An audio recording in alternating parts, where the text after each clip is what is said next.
Okay, looks like they're both recording.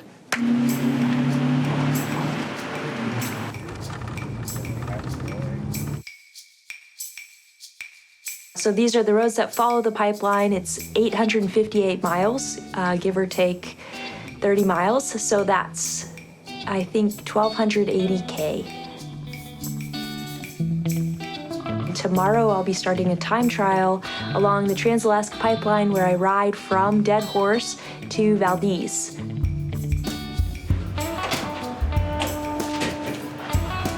Actually, my first big race was an out and back to Valdez. It was the Fireweed 400-mile road race, and that was in the summer of 2014. That's when I first started riding the roads in Alaska.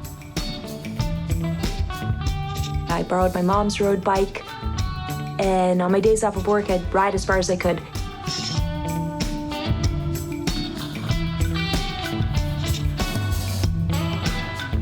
And then that July, I entered my first race, 400 miles nonstop, and that's when I realized that I was good at endurance.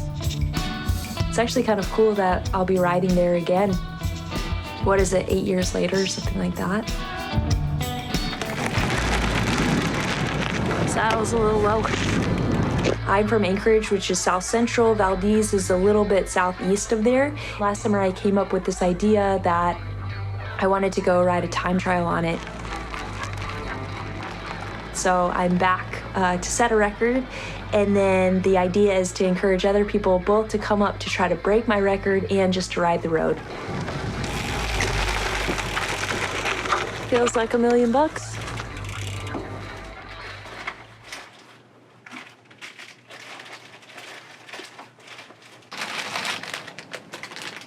looks pretty good. You could fit at least these two in my shorts pockets, I think.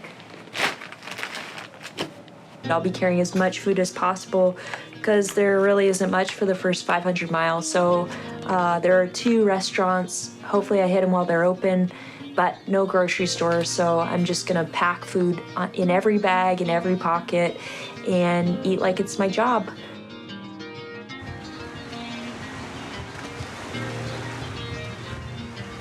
I've been in Alaska for a week, and it's been fun spending time with my family, doing some events.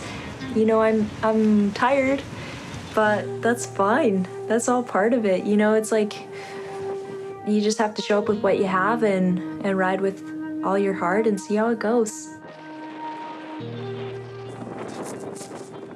I'm super pumped that we have a full female crew for this project. Rue is shooting, Anna Jager is driving the truck. We have a female editor at Rapha that'll be putting together the video, so that's really empowering. It's really cool that we get to share this story.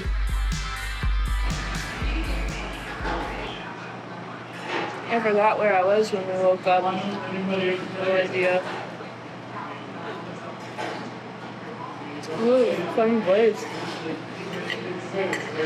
And this one's a bit lower pressure because I always want to ride my hardest and do my best, and this is something that I completely made up.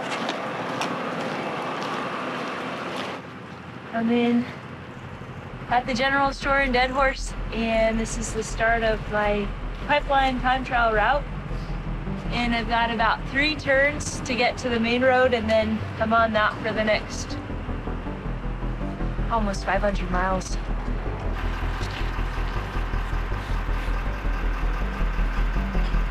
901, we're going.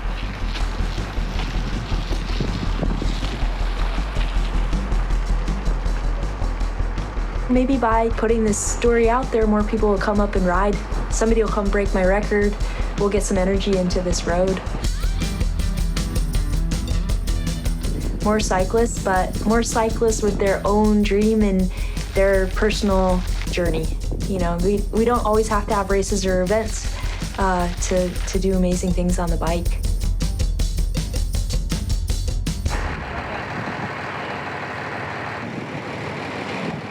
I'm stopped here, waiting for the pilot car to see if they will let me ride, and maybe I can just kind of bushwhack around the site or whatever I have to do, because I don't want to get in the truck. I want to ride my bike. The thing really is to not get too mentally down about being stopped. You know, being stopped for an hour and just waiting and looking, and don't think about the clock running, because it just is, and there's nothing you can do about it. So I asked if I could get special permission to ride, and they said, no, it's not safe. So we have to follow the rules, and then now I get to ride again. That's how it goes. And I'm gonna hit the road because the mosquitoes are really bad. Right after I'm out of here. Okay. Bye, good luck.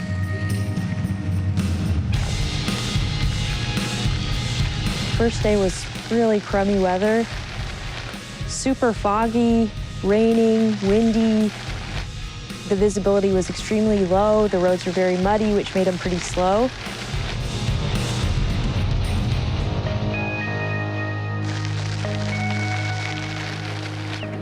I like the idea of time trials and setting FKT's fastest known times because they're so personal.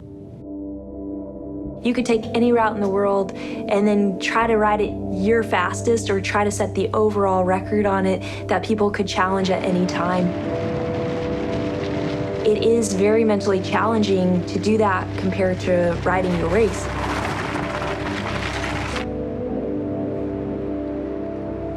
Getting tired. What a day.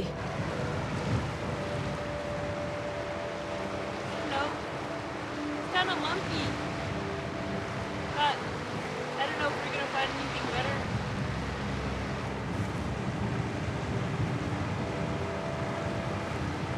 Oh, it's wet. It's real wet. We're just getting pretty close to Artic Pass. I think I'm just gonna sleep on this side of the pass, wake up, spin 4 hours, and then start climbing to warm up. And the whole day has just been super gray. We are in the Brooks Range, but you can't even really see them. But I've seen them before. They're magnificent. Feel good. It's been pretty slow going because the ground's really wet, and it's just been wet and gray all day, but doing fine, and then hope it clears up tomorrow. But I'm still having fun.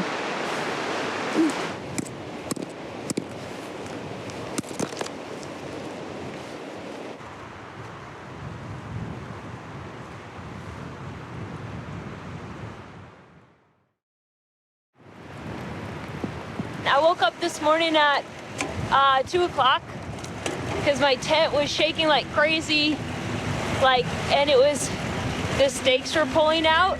So I grabbed like the tent pole and I was just holding it there, and then I'd slept for like 2.5 hours. So I just decided to get up and pack up and get going.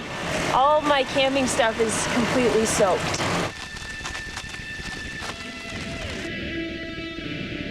There was zero visibility, which kind of sucks because it's a really pretty spot. But once, exactly like when I crested Artic Pass the other side, just down half a mile, I could see again.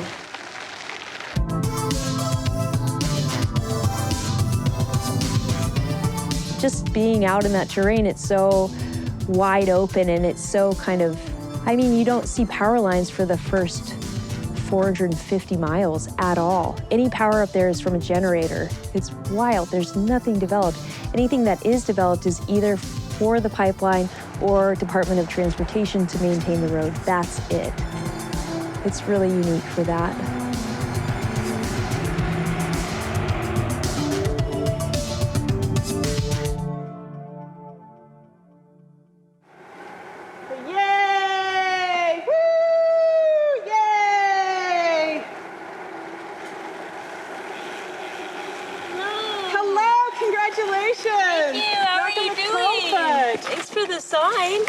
We also have some chocolate for you if you take so chocolate. Sweet. Yeah, definitely. Okay. Thank you.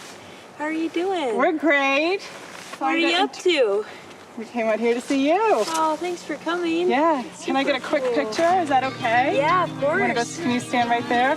You're a little shy. So we're at Coldfoot Camp, and last night sleeping, there was a big storm with super windy and rainy, and all of my gear got soaked, including my down sleeping bag. So I'm drying it in a dryer. I don't care if everything else is wet, but that, if it's wet, it's not warm, and then I can't sleep tonight. So I'm gonna take like another half an hour here to let it dry. And I'm drying out everything else too at that time. Lube my chain, got 4 cookies to go and a bunch of breakfast that I put in Ziploc bags to take with me. Yeah, I'm not hungry, but I know I just have to keep eating. And the girl's name's Adigan, like Adigan Pass. And right when I got over Adigan Pass today, that's when the sky cleared up. Bye, have a great trip.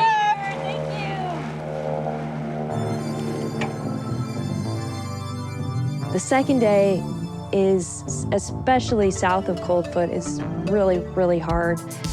It's like a roller coaster, just super steep climbs and then straight back down and then straight back up, and you just see these walls of gravel. And the trucks have to like keep a really high speed just to have momentum to go up.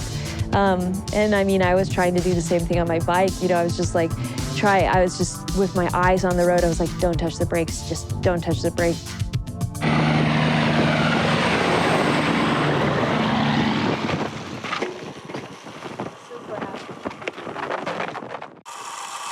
So cold, I'm getting a brain freeze. It's been like tons of real punchy climbing that I was dreaming of this water because I've been out for a couple hours, super thirsty, so that was very motivating.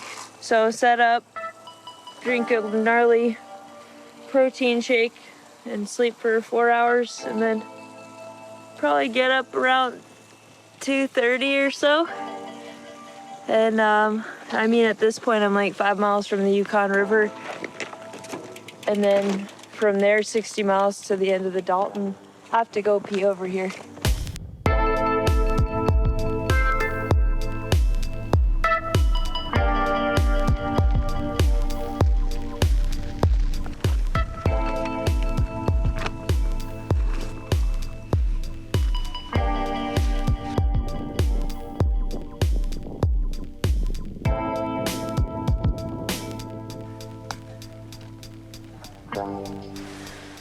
Morning, Lo. What time is it? Morning. It's 3:09.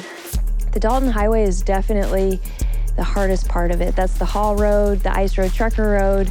It's incredibly steep and punchy and hard and muddy when it's wet. And the road is 415 miles.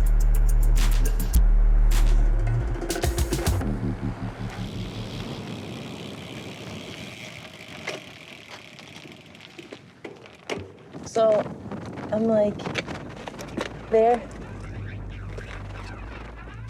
more or less here. Valdez. I'm just about halfway. Getting food is really the biggest challenge on this route. It's very limited. I don't have like a method of, I have to eat this much every hour. I just eat when I feel like I need to eat, which, I mean, inevitably you have to eat a ton of food.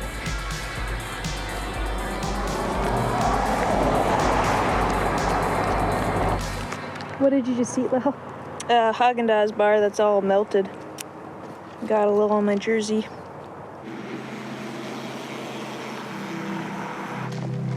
Growing up in Alaska, people would refer to it as the haul road, as if it was like kind of this barren, ugly land, and I think quite the opposite. I think it's exceptionally beautiful.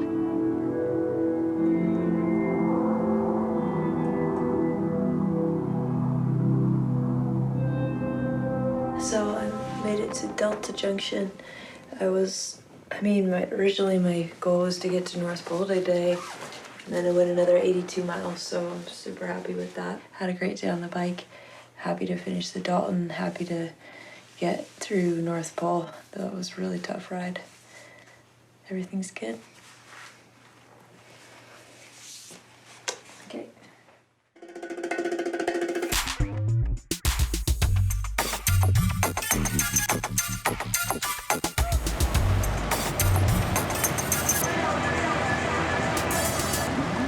I've actually only ridden this stretch, I think, one other time.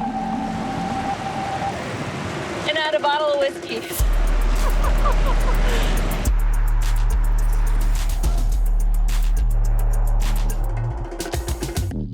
So I was riding just south of Meyer Lake Lodge, and I saw another woman pulled over on the side of the road with like kind of a bike packing setup. And I was like, oh, cool, another cyclist, because I'd only seen like 2 other cyclists the whole time up to that point. How's it going? Good, how's it going? Good? I'm Olivia. Oh my God. Oh my God, no way. So Olivia Juarez is one of the 2 recipients of the Lael Rides Alaska scholarship that I hosted this year. I had to pick 2 to get the full scholarship, where they got all the equipment, bike packing gear, camping stuff, a stipend to make their trips happen. And that was Olivia. So one of the 2 was there. How are ya? How's your trip? It's awesome. Yeah. Oh, yeah, let me take a look at your bike. Yeah, I'm stoked. Oh my God, this is so cool. Where's your friend? She had to go home. She had really, really bad asthma and allergies. Like it, yeah. Well, look at you. You're just doing it. Oh my God, I can't believe I'm running into you. This is just unreal. I know. Everybody's like, wow, this state's so huge. And here we go. That's just incredible. Oh my gosh, I know. Small world. This is unreal.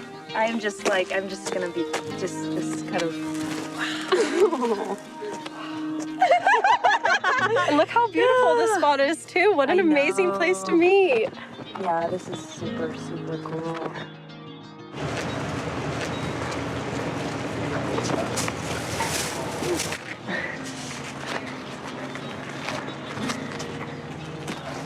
Just outside of Glen Ellen, and this is probably my last resupply. 117 miles to go to the finish that way. Okay.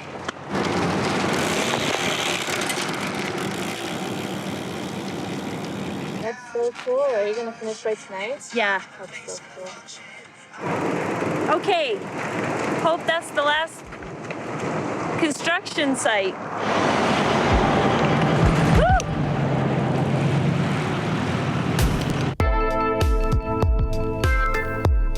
69 miles to Valdez! Woo! We got some rhubarb crisp and White Claw! Oh yeah. We made some! Oh dang, that sounds really good. Yeah! How are you guys doing? Good. Heck yeah! Welcome to 69 miles. Got a White Claw for you too if you want it. Okay. You can have the rhubarb though. Yeah, I love that. She just paid take it. Heck yeah, thank Yeah. you. What are you guys up to? We're hanging out. Party, huh? Yeah. Heck yeah. We live here and we heard you were passing by, so we had to come cheer you on. Damn, this is really good. It's not probably too good. Oh my God, this is the best. It's still kind of warm. She just pulled it out of the oven like a half hour ago. So. Dang. Friends in Fairbanks, they're gonna be so jealous of like Lael Wilcox is so awesome. They should be at mile 69.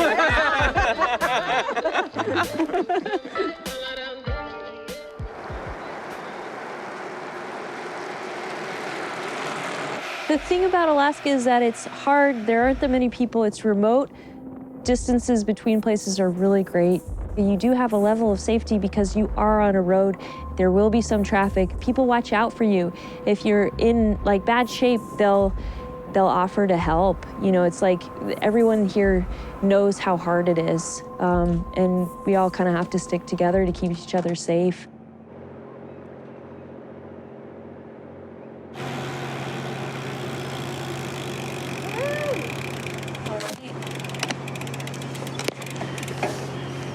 Wow, that was pretty cool. Oof. Good job, Lael. Yay! Woo!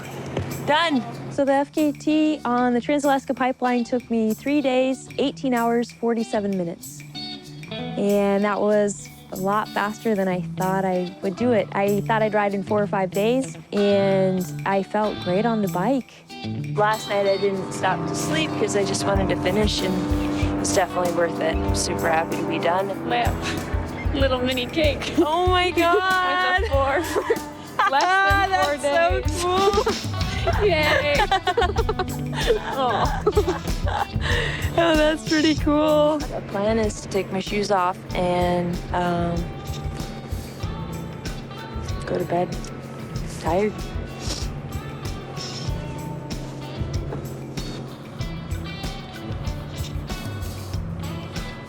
What'd you wish for? Hot shower. After I finished my ride, there was an article in the local newspaper, and it said, the one thing we do know is Wilcox is faster than crude oil. And I thought, well, what does that mean? And it said, at peak production in 1988, the oil would start in Prudhoe Bay and arrive in Valdez 4.5 days later. And then I rode it in 3 days, 18 hours, so I beat the oil down the pipeline. It was definitely an adventure with, hard weather, hard conditions, very remote. Looking back on it, it was equally challenging and fun. I really pushed myself. I felt really good on the bike, and I also just had a blast out there. I was just having a great time.